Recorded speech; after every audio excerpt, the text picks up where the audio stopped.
시장의 맥을 짚어봐야겠죠. 김동섭의 인사이트 시작합니다. 안녕하세요. 네, 안녕하세요. 예, 뉴욕 증시가 간밤 많이 내렸어요.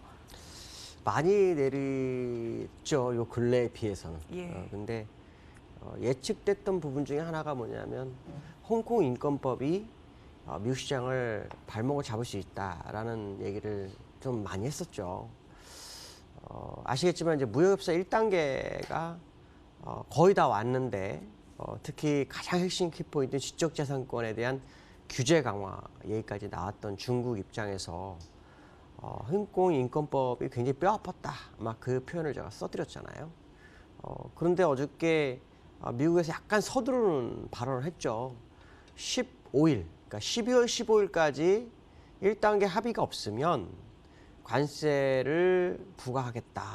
이 얘기했어요. 1,600억 불에 대한 15% 관세. 그리고 또 아르헨티나하고 브라질에 대해서도 철강과 알루미늄 관세 부과 얘기가 나왔죠. 이게 이제 미국 시장을 흔들었습니다. 미국 입장으로서는 사실은 모든 걸 다 갖기를 원하는 현재 행동이지만 중국 입장으로서는 어느 하나를 얻어야 되는 그런 상황이잖아요. 근데 홍콩 인권법이 통과됐기 때문에 사실 얻을 게 거의 없는 상황이 돼버려서 중국으로서는 합의가 쉽지 않을 그런 상황일 거라는 거죠. 자, 그 얘기는 무슨 말이냐면 시장의 불확실성이 대두될 수 있는 그런 공간에 접어든 것이 아닐까라는 부분이고요. 그다음에 기술적으로도 봐도 지금 이 자리가 제가 말씀드렸던 것처럼 어저께 이제 후행스팬 돌파는 정말 좋다.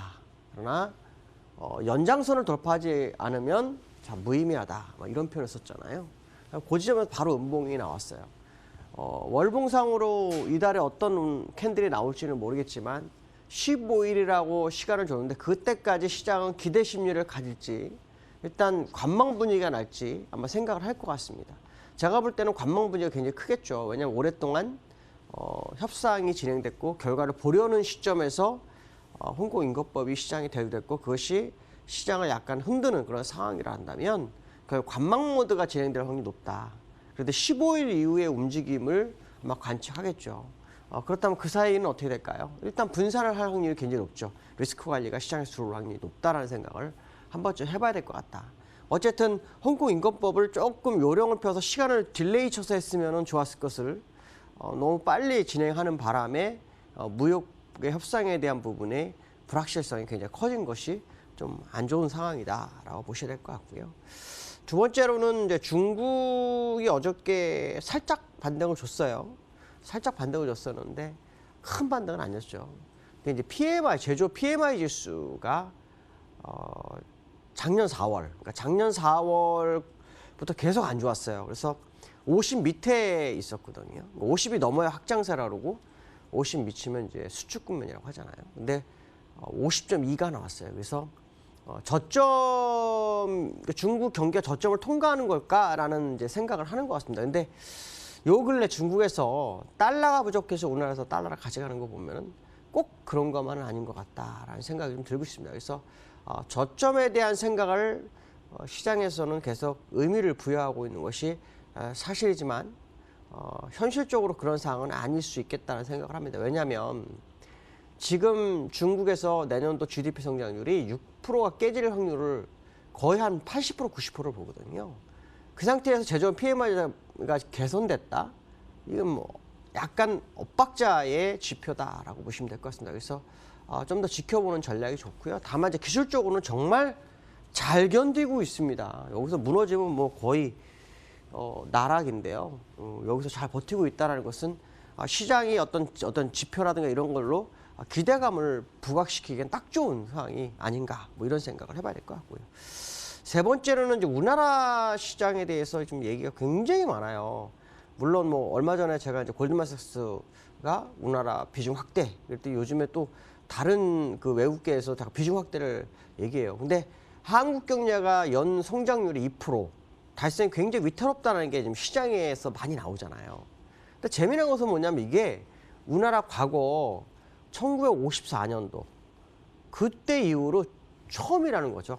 그러니까 무슨 말이냐면 계속 성장을 2% 이상을 다 해왔는데 거의 50년 만에 최악의 성장률을 보이고 있는 현재의 우리나라 시장의 모습입니다. 이게 이제 영국의 파이널 타임즈에서 우리나라 시장에 대해서 언급을 했거든요.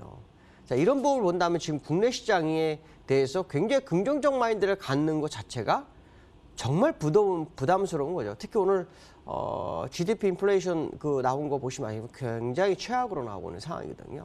이렇게 상태라 본다면 우리나라 시장에 대한 긍정적 마인드가 투자가로 하여금 굉장히 얼어붙을 수밖에 없는 그런 상황인데요.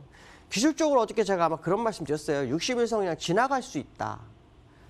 요때 깨졌어야 여기서 60일선 지지가 되는데 안 깨졌기 때문에 이번에 60일선 들어갈 수밖에 없는 상황일 거다라고 했는데 오늘 일단 들어왔죠. 뭐 종가상 갭 하락이 있기 때문에 메워주려고 할지는 봐야 되겠지만 일반적으로 갭은 한 개 이상은 안 두고 간다고 했잖아요. 근데 세 번째가 여기 있어요. 그러니까 아직 세 번째도 못 메운 상황이죠. 그러니까 100% 갭 하락에 따라서 바닥이라고 인정하기는 어렵죠.